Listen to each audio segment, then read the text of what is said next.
রাজস্থান ভ্রমণকালে আপনার প্রথম ডেস্টিনেশন জয়পুর ভ্রমণ কমপ্লিট করে চলে আসুন আজমের ও পুষ্কর।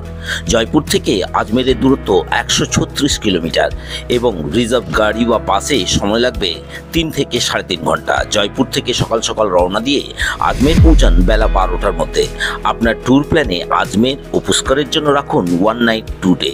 প্রথম দিন ভিজিট করুন আজমেরের দর্শনীয় স্থানগুলি এবং দ্বিতীয় দিন পুষ্করের দর্শনীয় স্থান। আজকের ভিডিওতে আমি আপনাদের জানাবো আজমের ও পুষ্করের কোন কোন স্পটগুলি আপনি ভিজিট করবেন। জয়পুরের টপ ট্যুরিস্ট ডেস্টিনেশনগুলি সম্পর্কে আমার আগের এই ভিডিওগুলি যারা দেখেননি তারা ওপরের আই বাটন অথবা নিচে ডেসক্রিপশন বক্সের লিঙ্ক থেকে এই ভিডিওগুলি চেক আউট করতে পারেন। ভিডিও ভালো লাগলে লাইক ও শেয়ার করুন এবং চ্যানেলে নতুন হলে চ্যানেলটি সাবস্ক্রাইব করে রাখুন ভ্রমণ সংক্রান্ত ভিডিও দেখার জন্য। চলুন তাহলে আজকের ভিডিও শুরু করা যাক। আজমের শহরটি রাজস্থানের সবচেয়ে পুরনো শহরগুলির মধ্যে একটি। চৌহান বংশীয় রাজা অজয়পাল চৌহান 7ম শতকে চৌহানদের রাজধানী হিসেবে আজমের শহরটি প্রতিষ্ঠা করেন। পরবর্তীকালে 1192 খ্রিস্টাব্দে আফগানরা চৌহানদের শেষ রাজা পৃথ্বীরাজ চৌহানকে পরাজিত করে এই শহরটি দখল করে নেয় এবং মুঘল আমলে শহরটি মুঘলদের অধীনস্থ ছিল। অজয় মেরু অর্থাৎ অপ্রতিরোধ্য পর্বত বা ইনভিনসিবল হিল হিসেবে শহরটিকে চৌহানরা তাদের গড় বানিয়েছিলেন। পরবর্তীকালে এই অজয় মেরু থেকেই আজমের নামটি চলে আসে। রাজস্থান ভ্রমণের সময় অধিকাংশ পর্যটক আজমের আসেন মূলত আজমের শরীফ দরগা বা খাজা মঈনুদ্দিন চিশতির দরগা দর্শন করতে। আজমের রেলওয়ে স্টেশন থেকে মাত্র 2 কিলোমিটার দূরে অবস্থিত এই দরগাটি ত্রয়োদশ শতকের সুফি সাধক খাজা মঈনুদ্দিন চিশতির সমাধিস্থল। এই দরগাটি সমগ্র ভারতের মুসলিম সম্প্রদায়ের মধ্যে একটি পবিত্রতম ধর্মীয় স্থান। পারস্যের সুফি সাধক খাজা মঈনুদ্দিন চিশতি 1192 খ্রিস্টাব্দে আজমের আসেন এবং 1236 খ্রিস্টাব্দে তার মৃত্যু পর্যন্ত তিনি এখানেই অবস্থান করেন। সুন্নি সম্প্রদায়ের মুসলিমদের নিকট তিনি ছিলেন একজন মহান সাধক। বহু সুলতানি শাসক ও মুঘল শাসক এখানে আসতেন তাদের মনোকামনা পূরণ করতে। মুঘল সম্রাট হুমায়ুন মঈনুদ্দিন চিশতির সম্মানে তার মৃত্যুস্থলেই এই দরগাটি নির্মাণ করান। মুসলিম ছাড়াও অন্যান্য ধর্মীয় সম্প্রদায়ের মানুষও এই দরগায় আসেন মাথা নত করে তাদের মনোকামনা পূরণের আশায়। ওরস উৎসব উপলক্ষে প্রতি বছর জানুয়ারি মাসে এখানে লক্ষ লক্ষ ভক্তের সমাগম হয়।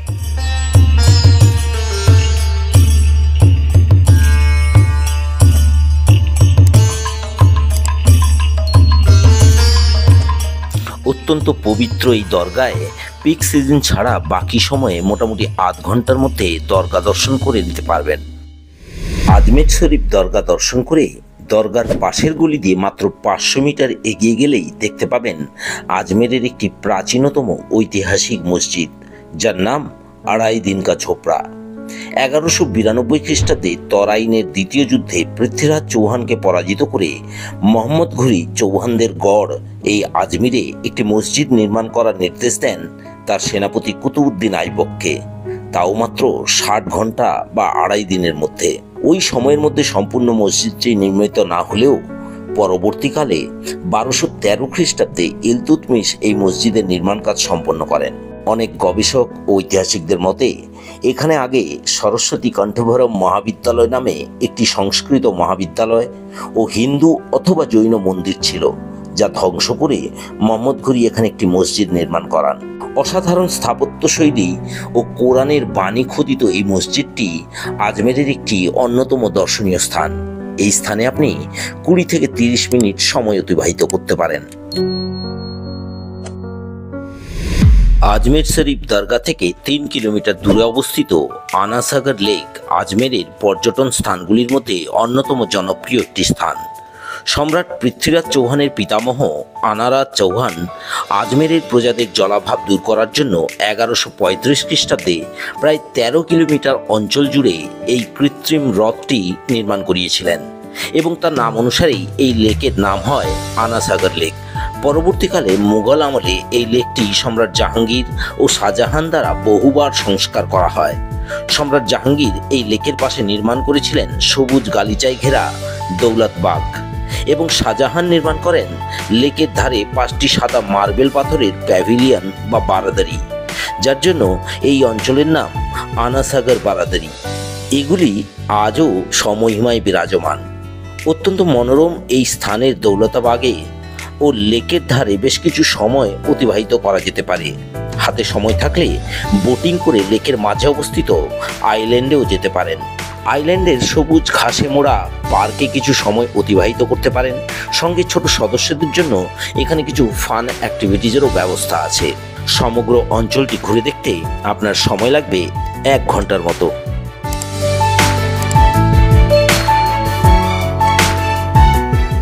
আনাসাগর লেক থেকে 3 কিলোমিটার ও আজমের শরীফ দরগা থেকে 1.5 কিলোমিটার দূরে অবস্থিত আজমেরের একটি ঐতিহাসিক দুর্গ হল আকবরী ফোর্ট, যা বর্তমানে রাজপুতানা মিউজিয়াম হিসেবে পরিচিত।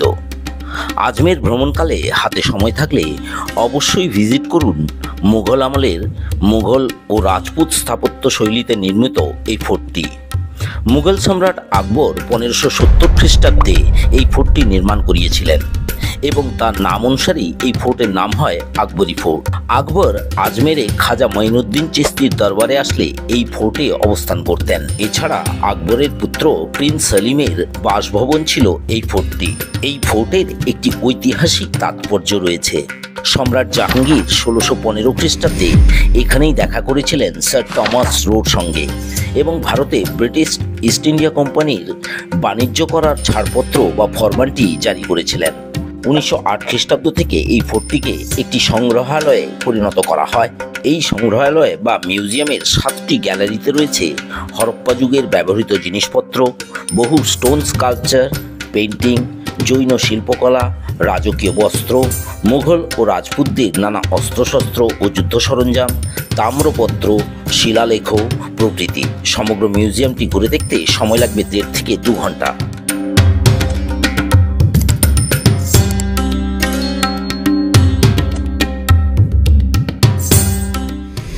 আজমের তথা রাজস্থানের একটি প্রসিদ্ধ জৈন মন্দির হল সোনি জি কি নাসিয়া।